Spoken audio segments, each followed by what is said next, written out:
The president's plan to go to war against Islamic militants in Iraq and Syria dominated much of the debate in Washington and in that region today.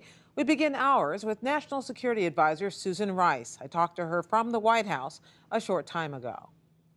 Susan Rice, thank you for joining us. I want to start by asking you whether the mission the president described last night has any geographic limits. Well, you heard the president say, Gwen, that anybody who seeks to attack the United States anywhere in the world will find no safe haven.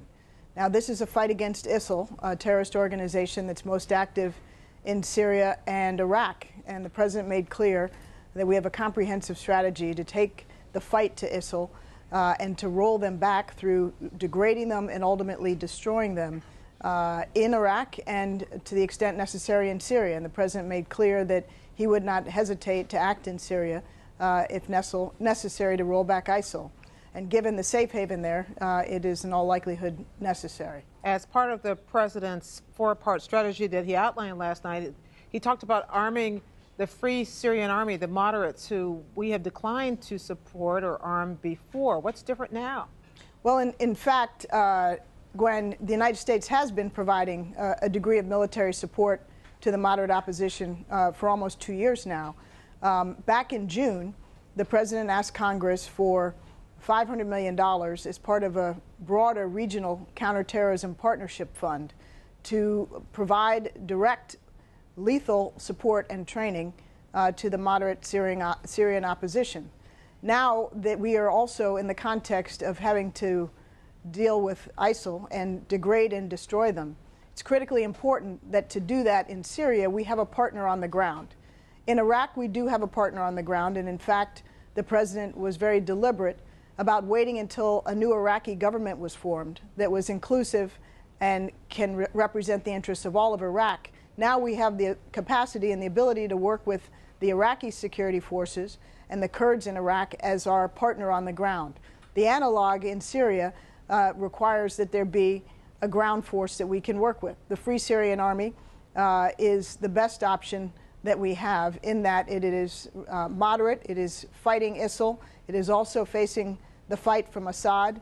It's been a partner to the United States. We have experience working with them, and we want to continue that. You mentioned Assad. Is there any concern at the White House that by basically allying yourself with him and with Iran and with Hezbollah against ISIL, that you are aiding your own enemy?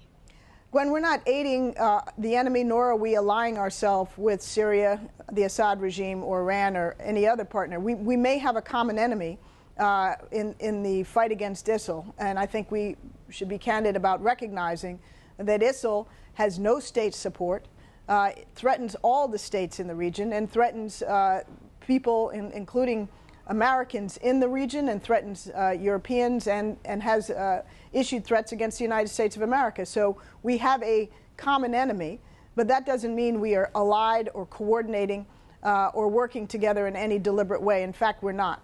If this is worth doing, why isn't it worth putting boots on the ground, combat forces on the ground in Syria or Iraq?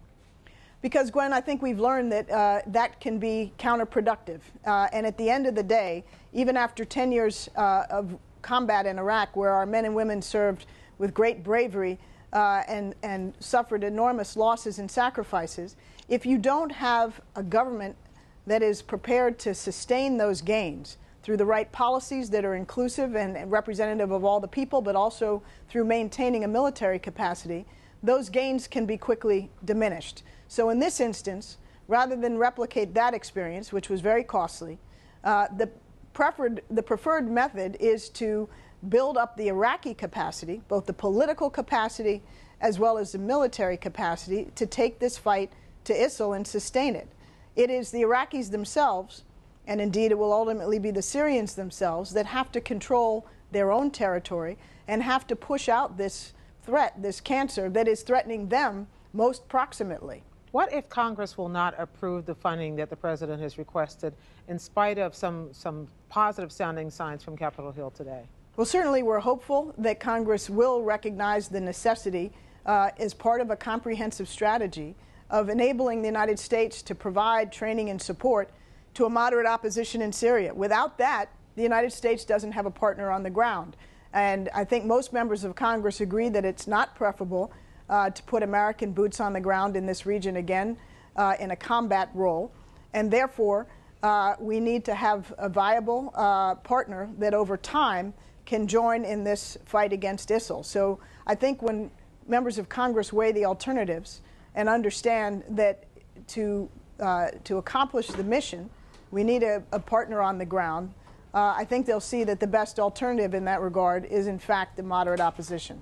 White House National Security Advisor Susan Rice, thank you. Thank you, Gwen.